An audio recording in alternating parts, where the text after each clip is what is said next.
आज फिर हमारे चैनल में आपका स्वागत है। आज ये मेरा आज क्लास 4 है मेरा, और बहुपद में ही हम लोग 2 चर रैखिक समीकरण देख रहे थे। ये क्वेश्चन एक्सरसाइज 2 के में 6ठा क्वेश्चन है। समीकरण इतना और इतना के कितने हल होंगे। ये क्वेश्चन आपको एग्जाम में बहुत बार आया है, और इसको आज आप लोग इसको समझ लीजिएगा, तो इससे जो भी रिलेटेड क्वेश्चन होगा वो आपसे बन जाएगा। तो इसको आप लोग सावधानी से देखिएगा। और आइए देखते हैं। देखिए सॉल्यूशन, ये 2 चर वाले रैखिक समीकरण का क्वेश्चन है।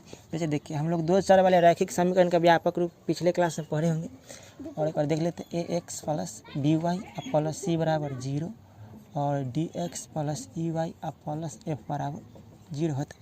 तो इसी के सहायता से हम लोग 2 चर रैखिक समीकरण का व्यापक रूप है तो कितने हल होंगे, यानी हलों की संख्या निकालें। कभी कभी क्वेश्चन में पूछता है कि इसका नाम क्या होगा, ठीक है ना। तो आइए देखते हैं।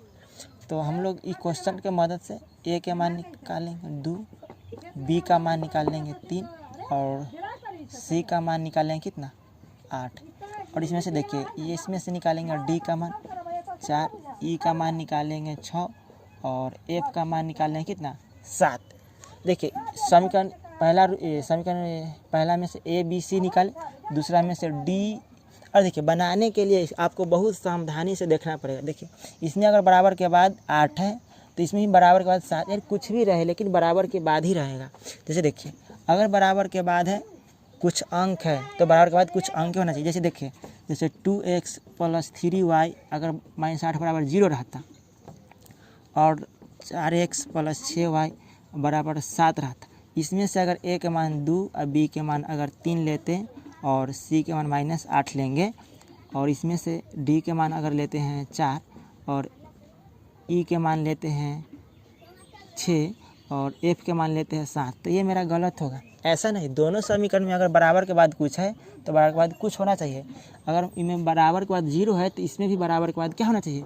जैसे ऐसे रहता है 4 6y -7 बराबर 0, तब जाके ये सही होता है। यानी बराबर के बाद 0 है तो इसमें भी बराबर के बाद 0 ही होना चाहिए, तब जाके आपका ये सही होगा, नहीं तो गलत होगा।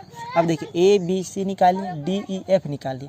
तो इसका फार्मूला हम लोग जानते हैं, a बटा d बराबर b बटा ई बराबर होता है c बटा f।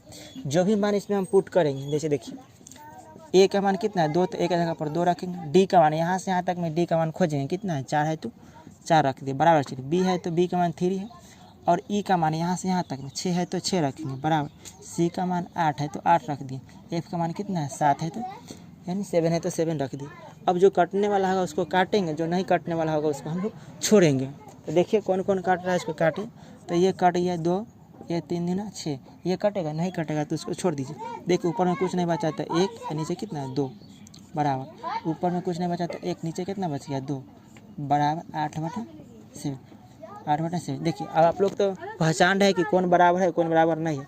देखिए 1/2 और 1/2, ये दोनों बराबर है, लेकिन ये बराबर है नहीं है, तो हम लोग ऐसे का चिन्ह दे देते हैं, काट देते हैं कि ये बराबर का चिन्ह नहीं है। अब देखिए, आपको हम लोग बताए थे कि a बटा d बराबर b बटा ई अब बराबर नहीं c बटा f। अगर इस टाइप के रूप का दिख रहा है ना, ये जो बनाए इस टाइप के रूप के दिख रहा है, तो हमको जब इस टाइप के रूप के दिख रहा है तो हमने आपको बताया था कि समीकरण का नाम क्या होगा। समीकरण का नाम क्या होगा और हलों की संख्या, इसमें से 2 पॉइंट बताए थे, हलों की संख्या, समीकरण का नाम और हलों की संख्या बताए थे। जब इस रूप का ही दिख रहा है ना, तो समीकरण का नाम क्या हो जाएगा। इसका नाम नहीं पूछता है, लेकिन कभी कभी पूछ देता है। तो समीकरण का नाम क्या हो जाएगा, विरोधी हो जाएगा,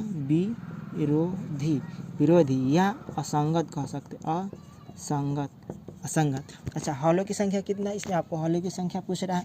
तो हलों की संख्या इसमें कोई हल नहीं, हलों की संख्या कोई हल नहीं होगा।